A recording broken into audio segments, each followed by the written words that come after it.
Karena di video sebelumnya ada yang request tentang pengertian dari UPS teman-teman. Kebetulan sebenarnya saya juga sekarang akan membahas apa itu UPS teman-teman. Jadi bagi yang belum tahu, teman-teman bisa disimak di video ini, oke? Nah, jadi apa sih UPS itu? UPS itu singkatan dari Uninterruptible Power Supply.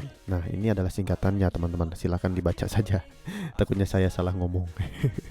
Nah, selanjutnya definisi dan tujuan UPS itu buat apa sih? Jadi di sini untuk definisi UPS itu sistem yang menyediakan tenaga listrik tanpa gangguan pada perangkat elektronik saat terjadi pemadaman atau gangguan listrik. Nah, jadi teman-teman fungsi dasarnya itu seperti automatic transfer switch ya, yang dimana bisa membackup sistem tenaga listrik yang mengalami gangguan atau pemadaman. Tetapi ada perbedaannya teman-teman, nanti saya akan jelaskan. Nah, tujuan dari UPS ini yaitu melindungi perangkat elektronik dari kerusakan akibat gangguan listrik dan memungkinkan waktu yang cukup untuk menyimpan data atau mematikan perangkat dengan aman. Jadi tujuannya itu supaya peralatan elektroniknya aman.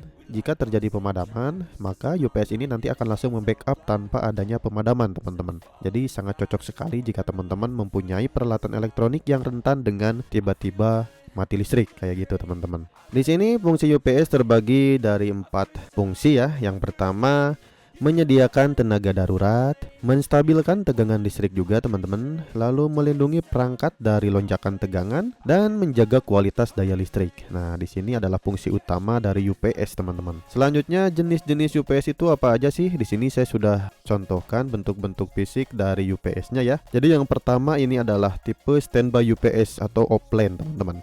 Nanti saya akan jelaskan apa sih maksud dari standby UPS ini. Dan selanjutnya line interactive UPS teman-teman. Nah, di sini bentuknya seperti ini. Nanti saya akan jelaskan juga maksud dari UPS ini. Dan selanjutnya yang terakhir yaitu online UPS atau double conversion. Nah, di sini nanti ada penjelasan juga mengenai UPS ini. Silahkan disimak teman-teman untuk masing-masing dari UPS ini. Nah, di sini saya akan contohkan dulu standby UPS offline. Nah, di sini bentuknya seperti ini. Jadi standby UPS ini maksudnya apa sih? Jadi tipe UPS ini tipe UPS yang paling sederhana dan yang paling umum digunakan di masyarakat teman-teman. Karena hanya menyediakan daya cadangan saat terjadi pemadaman. Jadi UPS ini hanya standby saja menyediakan daya cadangan teman-teman saat terjadi pemadaman. Dan harganya pun lebih terjangkau karena banyak di pasaran. Jadi harganya lebih terjangkau, lalu perlindungan terbatas teman-teman terhadap gangguan listrik. Jadi istilahnya mah si UPS standby ini perlindungannya agak kurang ya, tetapi teman-teman bisa memasang lagi perlindungan yang lain.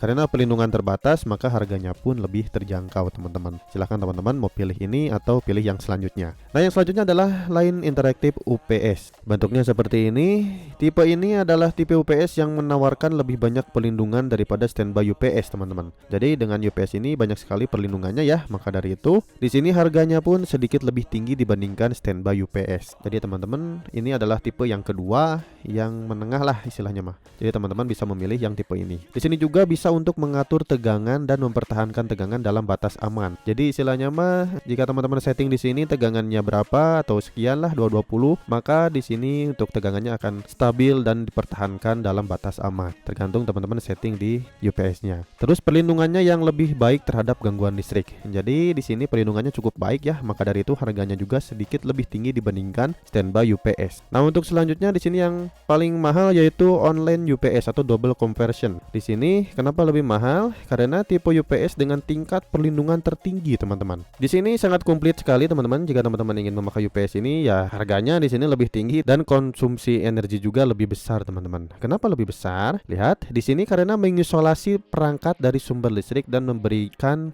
tenaga listrik yang stabil. Jadi di sini untuk tegangannya dijamin aman, perlindungan juga aman. Jadi terhadap elektronik rumah teman-teman akan dipastikan dijamin aman. Karena di sini sudah tertera juga perlindungan penuh terhadap semua jenis gangguan listrik.